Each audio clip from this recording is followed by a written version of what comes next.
Good afternoon, everybody. Hello, everyone. Just Hello. want to say hello. We're about ready to begin. And we will be, because we have a very large group today, we're going to be muting everybody. And we're going to be encouraging you to use your chat function, which is at the bottom of your screen. It should say chat. It might be under the more category with the 3 little dots. And we'll get started in just a moment. We have a record number of people today, which is fantastic. We're glad to see everybody. And we will get started in just a moment.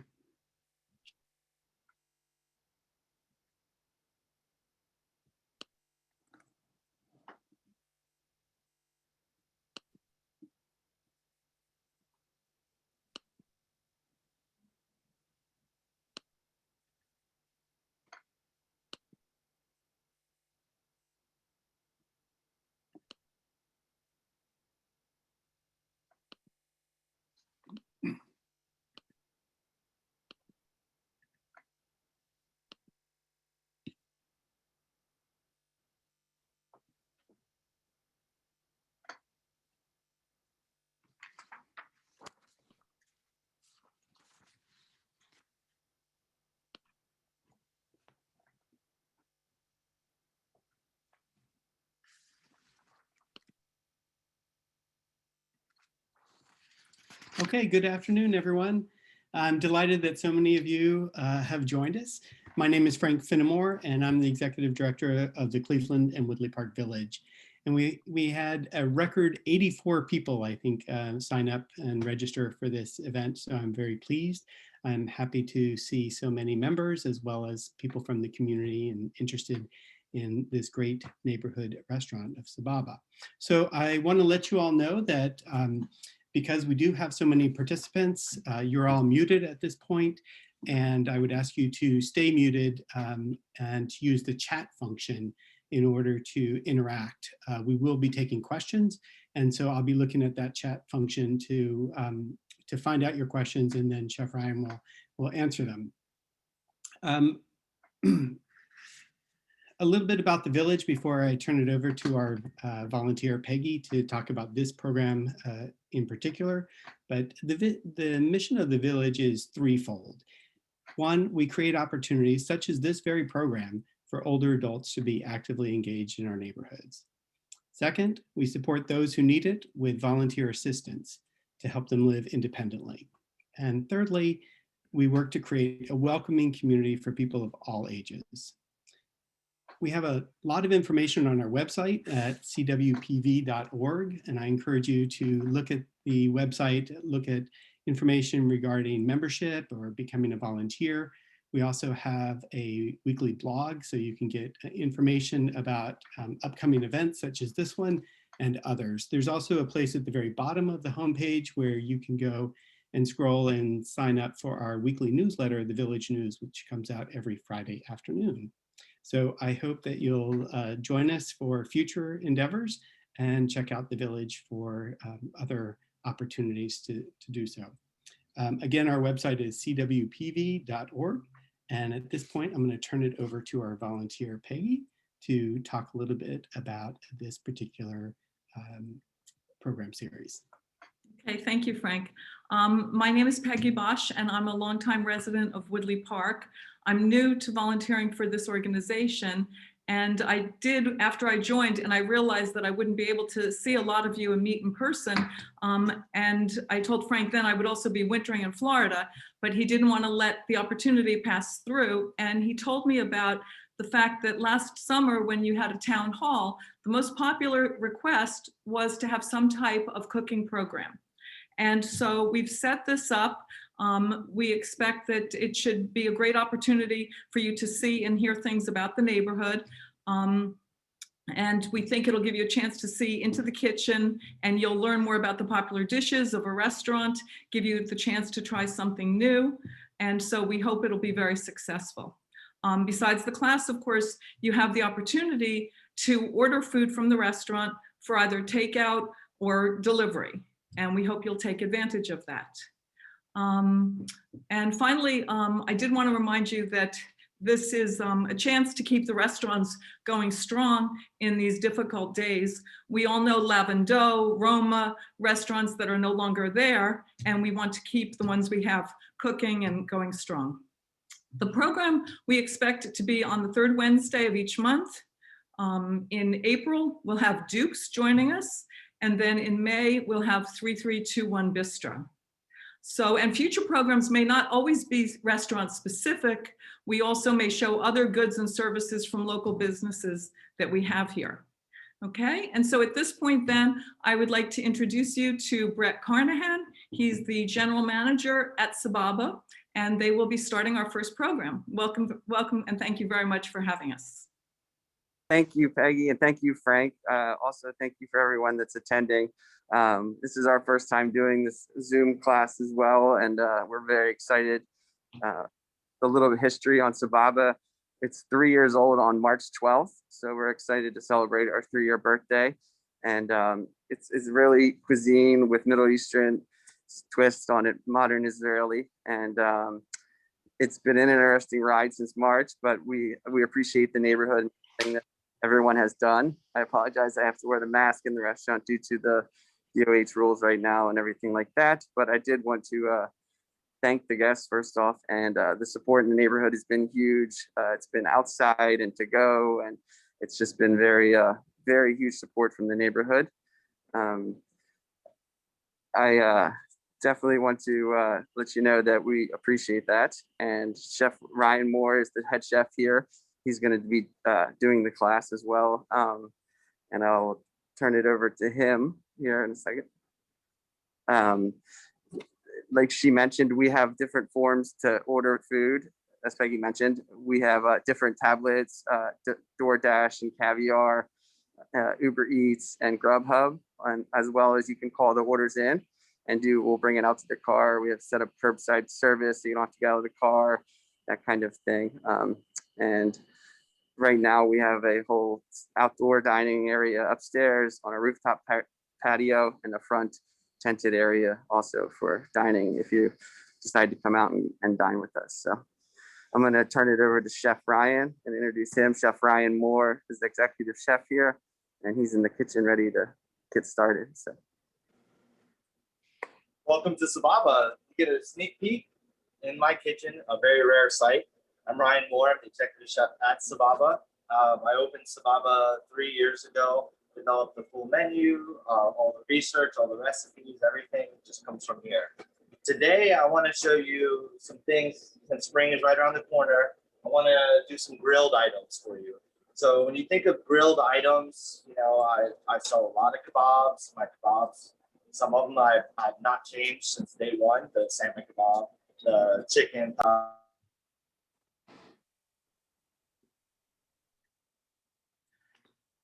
There you go. If I'm unmuted now?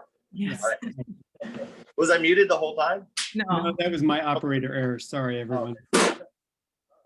So I have a wood burning grill, and it's a dual gas and wood burning.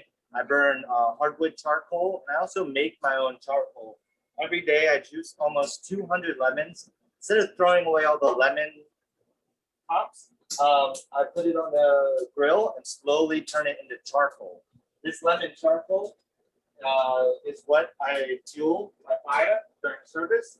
Also, if you ever had my halloumi dish, that lemon charcoal is the secret. That's the black lemon marmalade underneath of the halloumi dish. All starts right there on the grill. So today I'm going to do 2 demos. I'm not going to run through recipes. I'm just going to show you some technique.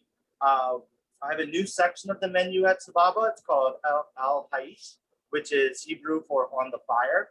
So it's a whole grilled section. I have a grilled fish, grilled lettuce, and then of course Jerusalem mixed grill, which is very popular. Okay, first thing I'm going to do, I'm going to show you how to grill lettuce. Very simple. So what you want to do is the first thing is remove the top part of the romaine. I like to use the romaine heart. Okay, the top tends to get really soft and slimy when it's over grilled. So I don't have to use out here.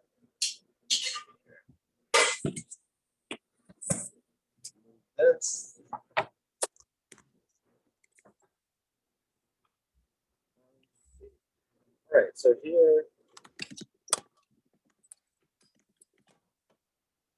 Sorry, I should have planned this out a little bit better. So first thing you want to do is cut the bottom off, cut the lettuce right in half like that.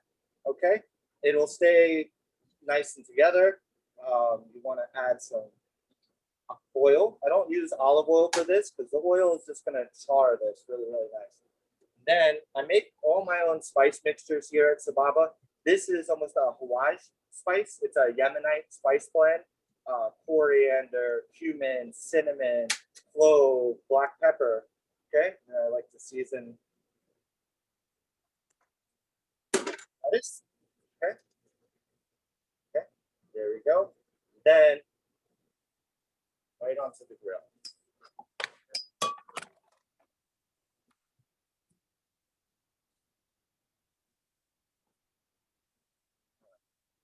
So you see the oil will start to smoke and really char this lettuce. Okay. Now with this lettuce, I like to give it a few minutes on each side. I like to add the sauce with it. All right. The sauce I like to use is a tomato za'atar sauce. Okay. Very, very simple. This is a classic Spanish technique called used for pan con tomate. But I've made it a little bit different with the way we do things here. Okay. So first thing you want to do, grab a box grater. Very simple. Everyone should have one of these at home. Okay. And just take the tomato, this part on top. Okay.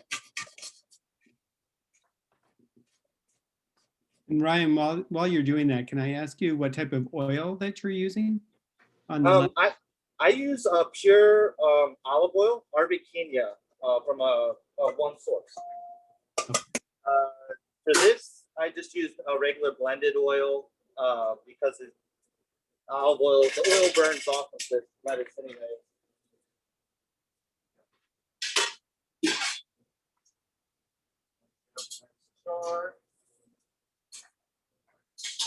Okay, so here I have the grated tomato. Okay, what you want to do is add olive oil. This is pure Arbequina olive oil. Okay. Okay. Here is fresh za'atar. I use a Jordanian version of za'atar. It's a very good workhorse. For those of you unfamiliar with za'atar, it is ground herbs and sesame seeds. It is a spice blend. Okay, so then you just mix up this tomatoey sauce. Okay, and wait.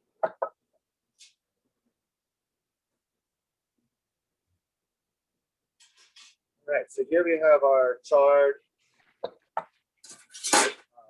romaine. Okay, how I plate this here is I take this tomato sauce right on top. If you can just move your camera down a little bit, we're anxious to see that dish. All right. That's great. So there we go. So once I have the sauce right on top, being absorbed right into the leaves, I like to add some olives. These are mixed Greek olives. Okay. And then cover the whole thing in sumac onions. These are red onions that are soaked with olive oil, lemon juice, and sumac. And this adds all the acidity. So as you eat this dish, it's the salad dressing forms naturally from the acidity of the onions, the saltiness, the brininess from the olives, and then the nice thick char of the romaine lettuce itself. Okay. And so how long, Ryan, do you marinate the onion in order to achieve that effect? It works almost instantly, but the onions take about 6 hours to fully absorb the lemon juice to get that deep purple color. Okay. There you go. Healthy. All right. The next one.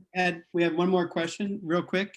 Ryan, Sure. if you mind, could the dish be done the same with endive? Endive, yes. Endive is a little bit more bitter and it gets, it accentuates the bitterness when you grill it though. So you have to balance it with something a little sweet on that dish, I would recommend. It would also, this would go great with grilled cabbages. Grilled cabbage is delicious, and that's a nice vegetarian item as well. Great. And that was just what, 2 or 3 minutes per side? For the No, I don't flip it. I put it on the flat side on the grill and Okay. just leave it alone. And then, because if you flip it, it'll be overcharred and it gets a little slimy. I won't lie. So, Great. Thank you. Yep. Okay. all right. So the next grilled item is I'm gonna do a Jerusalem mixed grill. Okay, traditionally Jerusalem mixed grill, it contains chicken livers, chicken hearts, chicken gizzards. I keep mine a little bit more simple. I do marinated chicken thighs. Okay, these thighs are marinated in yogurt and house-made harissa. Okay, this is a New York strip beef. Okay, I marinate that sesame and miso marinade. And then I have lamb loin. These are boned out loin of lamb, marinated in oil, herbs, and citrus. Okay, so this is the Sababa Jerusalem mixed grill set. Okay, so you get all three. I don't like to add any extra heat to it. I do serve harissa sug as my 2 hot sauces. Okay. And Chef, while you're doing that, a question about, are you willing to share your recipes for your herb blends? For the herb lovement? Yeah, for the herb blends. Oh yeah, absolutely. Well, they're all different. I need a little bit more specific question. I have a lot of different herbs and spice blends that I use. Okay. But yeah, I share recipes. I have a lot of recipes published. If you Google, you can probably find half my menu on some sort of magazine or something. The charred lemon marmalade, my halloumi dish. A lot of my recipes have been published. So I like to give everything I can and show people whatever I know. I'd like to share them. You won't be able to duplicate some of this stuff because I get really good fresh spices. Having a bindas here in this location as well. In our restaurant group, we have 10 restaurants. 5 of them are Indian. We have Rasika, Bombay Club, the 2 bindases, Rodina. So having an Indian restaurant in my location, I have access to all the fresh spices and Indian spice importers that we use as a group for Rasika and Bombay Club as well. Great. And do you have any recommendations for where those spices might be available commercially for those that don't have access to those great places you do? There is a spice importer in Vienna. It's called Aditi, A-D-I-D-T-A, Aditi. He has a shop in Vienna that has really good spices as well. And he's a big Indian spice importer. I've used him in the past, but you can definitely get stuff through them as well.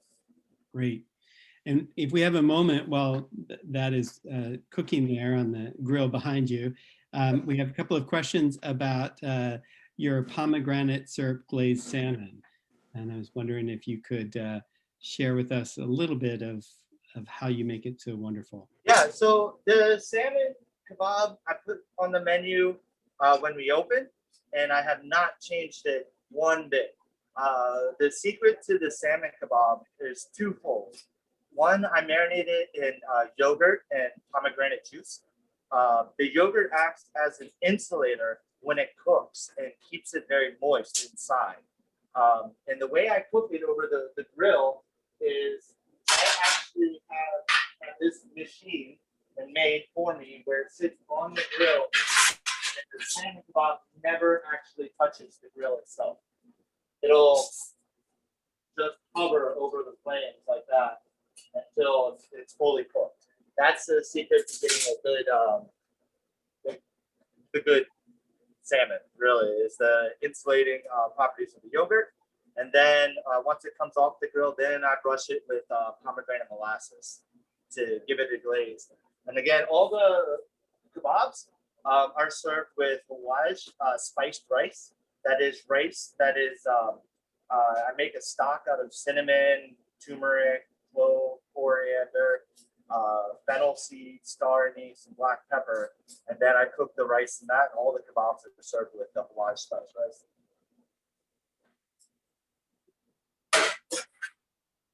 All right, so kebabs are coming all night.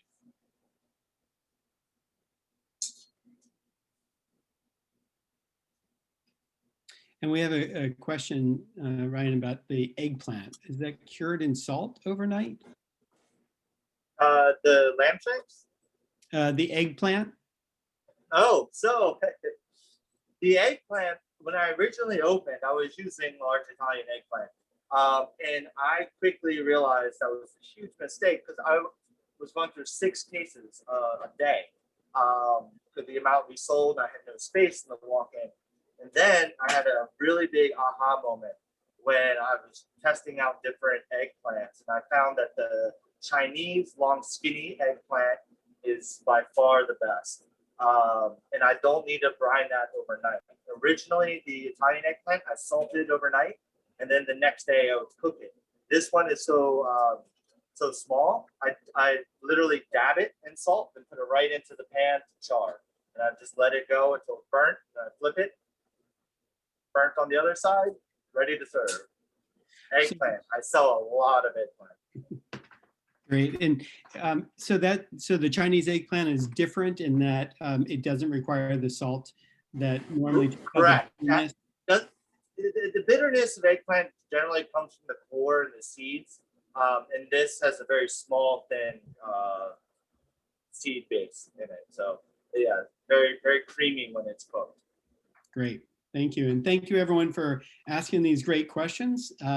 Please keep putting them in the chat, and we're able to get to these as we get to them, these spots here. All right. So the most important thing when grilling this meat is when it's done to let it rest. When you rest, all the juices kind of stay inside of it. Okay. So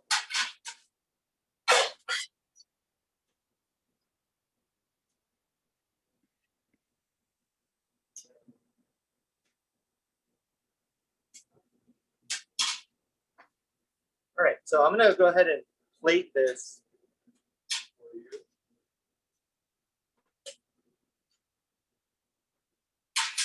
All right, so here's all of our nice grilled charred proteins. Okay, let me move this down.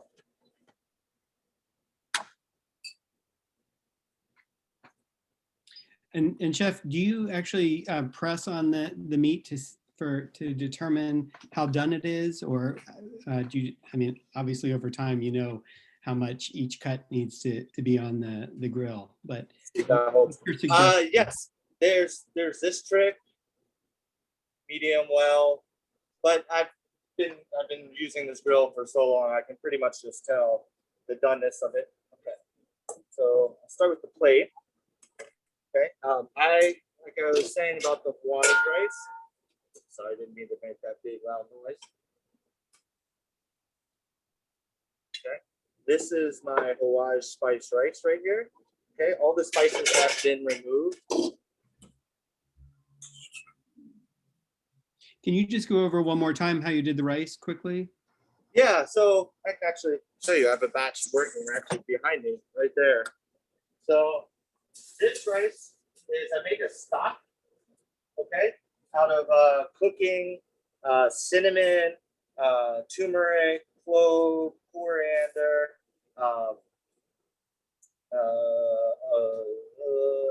black pepper, and star anise. Okay, I boil that out and let it slowly simmer for about an hour. Strain out all the spices, and then I add the rice to that. And that's how I cook my Hawaii spice rice. Great. And do you have to rinse the rice, or? Yes, I soak the rice. I let water run through it till it almost doubles in size. And I use cold water for that. Okay. So now we have our, start building this.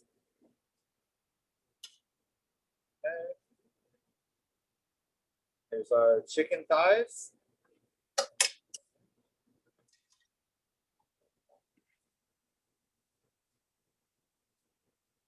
Okay, this is the lamb. Looks nice. And the beef. Okay. This beef is a little under, but that's okay. It's just for this demo.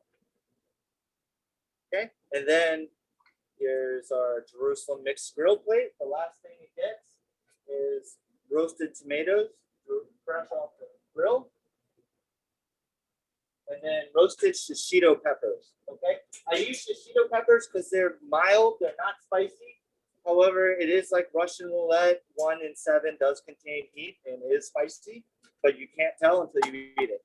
Okay, so and then I top the whole thing with sumac onions right there. So this is our Jerusalem mixed grill here at Sababa. Okay. Great. And I do that. I do have that for delivery. If you order through the restaurant, you can order directly from the restaurant. You can do that. However, the Jerusalem mixed grill is not on the Uber or DoorDash or Grubhub. But if you call in, you can definitely get that. Goes great with Gold Star, Israeli's #1 beer that we sell as well. And we have plenty of outdoor seating out front and on our roof deck patio. This is a great summertime dish to drink beer, bring your dog, sit outside. If you do bring your dog, I started cooking for dogs early in the pandemic. I noticed how many people were out walking their dogs and nobody else was out. So I started making gourmet dog bones out of tahini and sesame seeds that I do sell through the restaurant. And if you do come in and sit with your dog, I will give you a box of those dog treats for your dog. Very healthy for them. great. And Ryan, we have just a few other questions here. One is the kushari was fabulous. How do you season that dish?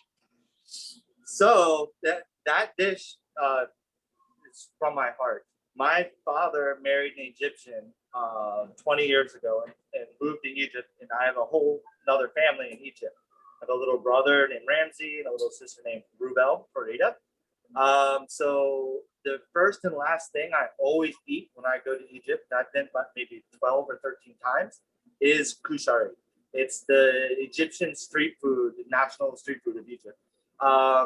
So when you go to a place and get kushari, it's literally a pile of food, a pile of chickpeas, a pile of pasta, a pile of rice, pile it on top with fried onions, and then you sauce it yourself, and it's delicious. So I kicked around and like, how do I make a pile of food look good? So my kushari is molded. I have all the same flavors, like the lentils, the pasta, the rice, the chickpeas, and then the secret of my sauce is it's a spiced tomato sauce, but it's not spicy. It's spiced heavily with cinnamon, cumin, and clove. And it has a little touch of heat, but those unique flavors in that tomato sauce is really what makes it. And then, of course, you get a pile of fried onions to put on top. And the kushari is good. It's been on the menu since day one, and I don't plan on changing it until my father moves back from Egypt, which who knows when that'll be. But yeah, the kushari is vegan as well. Great. Thank you so much. Yep. And maybe as people form their questions, we can go to Brett and have him show us a little bit about the outside space. Yes, so this is our rooftop patio. We've added some fixtures to it and lights, heaters. Let me see if I can turn it around here 1 second. So you can tell as the tables are all distanced, we also have outdoor electric heaters that we've added, and then different ways to make sure the weather doesn't affect your dining experience. Right now, we're still at the 6 feet distance, so there's only 4 tables out here. And then we also have indoor distance dining here inside, where we'll put people between guests between tables. And then I'll take you downstairs and I will show you the front area. Great. And while you're going there, If people have any questions about the series, we can ask Peggy to remind us what's coming up next, and then we can go back and see the front of the house. Okay. All right. So we will be having, of course, when we finish today, we would encourage, if you're interested in placing an order tonight and taking advantage, there's several different ways that you can do it, whether you call the restaurant or you use some of the apps.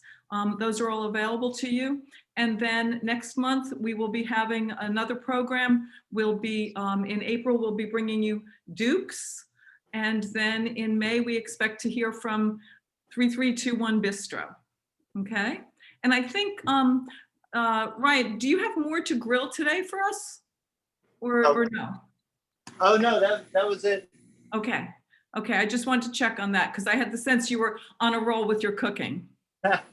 No, I'm still moving. I'm getting ready for service. You know, a few things that I'm always doing is like saving the stems from the broccoli. If you ever order my broccoli dish in the restaurant, it's essentially a whole head of broccoli put back together in different forms. The stem of the broccoli is charred and made into a charred broccoli tahina sauce that sits underneath of the broccoli. I'm just, doing stuff, getting ready for service. So if you order the broccoli, you're gonna have fresh sauce tonight. And just one quick question, Ryan, before we go to Brett in the front. If you could spell the name of the spice store again in Vienna, please. It's Aditi, A-D-I-T-I, I believe. Aditi Spice Depot. If you go to that spice store, say hi to Dinesh. She is the owner. I haven't ordered from him in several years, but I hear he's doing good. So it's Aditi Spice Depot. It's in Vienna. Yeah. Great. Thank you so much. And so now we'll go to Brett, who will show us a little bit about the front of Sababa. All right, so this is the front of Sababa. This is actually our second set of tents that we have. It's 55 feet long. It's in front of the restaurant. I'll flip it around here so you can see. Since everything's become outdoor, they're actually getting it ready for service now. But yeah, it's 55 feet of tent. And then we also have umbrellas and whatnot set up, and all different types of heaters. And since we are connected to Bindas, also the restaurant is adjoining the Indian restaurant, we have both spots available for this front area. And we plan on next week changing out this tent to another where it's more just for shade and with the weather getting nicer and everything like that. So that's pretty much the outside here. Like I said, so we have the distance dining upstairs on the roof. We have the distance dining outside on the patio. And then inside right now, currently at 25% distance dining. So we're also, for guests that get the vaccine, a chef thought of this idea where it was to, kind of a shot for a shot, or we're doing a toast. We give a complimentary toast at the end of the meal, to celebrate that they got a vaccine. Some of the guests that we have we haven't seen them in a year, they haven't gone out to eat. So it's nice for them to get out and experience it and everything like that. So. And Brett, we had a question about the restaurant next door. Okay. If they have outdoor space as well, the one that you just mentioned, Bond? It does. So we utilize half the front with the Sababa, and then the other tables with Bindas. So we'll do Bindas on the roof and then Bindas on the front patio as well. We were seeing a lot of guests, before vaccinations were happening, just sitting outside. So that was like a pretty much option. It was all 60-70% to go, and the rest was like outdoor dining. So we definitely needed to use all the space that we could have outside. So. Great. And then just another question for the chef. Any recommendations for people who don't eat charred food? Is there a different way of cooking some of the dishes like the? So yeah, there's a lot on the menu that's not on the grill. For example, my lamb shank is cooked in schmaltz for about 5 to 6 hours till it's very, very tender. That's not charred at all. It's braised in chicken fat. Most of my majority of my menu is vegetarian and vegan. And there's a lot of things that are sauteed that's not charred. My chicken livers are glazed with pomegranate, served with the sumac onions. The halloumi is not charred, but it is served with charred lemon marmalade. And if you do want something that's not on the grill, I have plenty of options. I have the whole fish wrapped in grape leaves that's roasted in the oven, half roasted chicken. Um, yeah, there's plenty of options for you on my menu if you don't like the, the development of the flavor from charring. Great, thank you so much. Any other questions from folks? I think we've answered all of them that have come in. This is a last call. Or anything else, Chef, that you want to mention?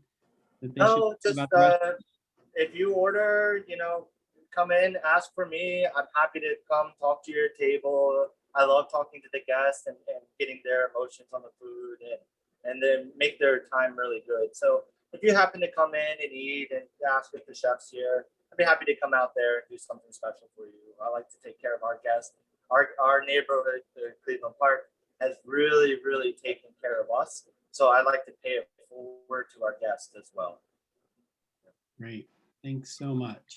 We really appreciate you doing this with us today and answering all of our questions and sharing a few of the secrets. What time does dinner service begin? We open our doors at 5 o'clock. That being said, you can pre-order anytime you want. But we open at 5 o'clock and we close currently at 9:30. However, we might push our hours back now that we can serve alcohol past 10 p.m. starting next Monday. And I am open for brunch on Sundays from 11 to 3 as well. And I have a very amazing brunch menu. I have all sorts of Benedicts, either served on latkes or on Jerusalem bagel. And I have a whole flight of Jerusalem bagel sandwiches as well on my brunch menu. Great. And maybe you can just take this opportunity for a little commercial announcement on what you're doing for Passover or for Easter. And tell us about that. Everything's all coming together. I'm actually doing cherry blossoms. I'm doing a virtual dinner for the Cherry Blossom Association or whatever they're called. And then we got Passover starts right in there. I am actually selling full Seder plates at the beginning of Passover, so you don't have to go hunt down your shank bone or your chair set, any of that stuff. You can order it directly through me, and I'll have a full Seder plate set up for you for your Seder dinner. I am offering a variety of specials through Passover. Some interesting ones, some really delicious ones. I'm doing roasted lamb loin with a cherry bohamara and a mint tabbouleh. Miso matzo ball soup is on the menu for Passover as well. And Easter, I'm also running a variety of specials as well for brunch and for dinner. I have 2 separate specials for Easter if you do want to come out to the restaurant. Can you give us a little teaser on what some of the Easter specials might be? So I'm racking around a ton of menus in my mind right now. So I'd have to go look. I have them all posted on my board right over there. But I'm just taking it one day at a time with all this stuff. Sure. So I haven't put it out. But definitely Easter, you're definitely going to have roasted lamb. I'm not going to cook any rabbit or anything strange like I normally do. But I normally do rabbit on Easter. But this year I'm gonna do something a little different. I always think that's funny. It's like cooking the Easter bunny. I did rabbit kofta last year, and I made a little kid cry when he got it, so I felt bad. So Yeah. I won't do that again. I think there's maybe a braised beef brisket on the menu. I am doing brisket as well throughout Passover and Easter. I mean, which is the last day of Passover. I will have a braised brisket. I do a lot of brisket. And I think I'm doing it with like roasted vegetables. I don't remember the setup. The way I braise my brisket is almost the same spice mixture as the rice, minus the turmeric. Great, thank you. And maybe we can go back to Brett now to talk about the various options in the of how to order. And we want to make sure that when people call or go on the website, that you also let them know that you're coming from the village. After having seen this discussion, we want to support our local businesses. Yeah, absolutely. Thank you. So there's different options as far as delivery services go. If you'd like to order it through a delivery and get it delivered, we have DoorDash, we have Uber Eats, we have Grubhub, and we have Caviar. So those are our 4 delivery platforms. And then if you were to call the restaurant, we have multiple phone lines set up, and then staff that answers the phone. They'll take the order very quickly for you over the phone and make it convenient. And then you could pick up, pull the car, they'll ask for the make and the color of the vehicle. And we have someone that's, we even have cameras on the other side of the tent to look for the cars. And we have a spotter too, so that we can run it out to the car and you don't have to be parked out there that long. And we can just put it in the back of the car for you. So all of the menus that Chef was speaking about are on our website currently. The full menu for to go is on our website as well. And then you could call Sababa, like I said, if you'd like to pick the order up. And then there's links on the website to also click to get you to those delivery platforms. So do you have to choose one of those platforms, or can you just order the food and then it chooses the platform for you? How does that work? So it's for as far as the restaurant goes, or is the guest? The guest, we prefer DoorDash or Caviar, just because we've been with them for a long time. We had good rates with them before the whole pandemic started. So that's the one we prefer the guests use. But if a lot of people have Uber in general. So the Uber Eats and Uber are tied together. So if you'd like, you can just use Uber, whatever's convenient, as far as you don't have to download an app. For the DoorDash one, you can go online, and that way you don't have to like download anything. But a lot of, like I said, guests have Uber already, which they can use that. So it's really up to the guest. But yes, absolutely. So we're very good with the timing. We can have orders ready within 15. If it's some of the small plates, we can get them ready within 10 to 15 minutes. And then if you add a kebab, I would say it's about a 20 to 25 minute time from the time you call it in till we can have it ready for you. So Great. absolutely. Thank you so much. Any other last words? I've put the just so folks know, in the chat is the website sababauptown.com, and the phone number, which is 202-244-6750. Correct. Yes. No, just thank you so much. Like I said, the neighborhood, and we're loving seeing guests come back in, and it's a slow progress, but we're loving it, and we want to start to get that family friendly neighborhood feel again, and have the guests back. And this restaurant on Fridays and Saturdays, and in general, would do, we'd have 350, 400 guests sometimes on a Saturday night. Obviously, we don't want that right away, but it's going to be nice to, as people come back, to get to see faces again and say hello and everything like that. So we really appreciate this. So Great. Thank you so much. Thank you. I'll turn it back to you, Peggy, if you don't mind, to say a final goodbye. And yeah, well, I would like to thank Brett and Ryan very much for bringing us into your kitchen and the restaurant for our very first program. It's been a great kickoff, and to all of our members, we're really glad that you were able to join us, and we hope that you'll be able to join us next month for our next program. And in the meantime, if you can get into Sababa and find out more on your own, we hope that this has been a good window into the place. All right, thank you. And Frank, I give it back to you. Great. Thank you so much, everyone. Just wanted to remind you that all of our events are on our website. That's cwpv.org. And you can click on the calendar and you will see all of the events that we have there. And again, this type of presentation will be once a month. And we will look forward to welcoming Duke's Counter across from the zoo next month. But do check out our other offerings in terms of activities, as well as general information about the village. We want you to get all of your questions answered, and subscribe to our village news if you haven't already, so that you can be kept abreast of what's going on here in Cleveland and Woodley Park. Thank you all very much, and we will see you next month. Thank you, Chef. Thank you, Brett. And I'm going to place my order very soon. Take care. Wonderful. Thank you. Thank you.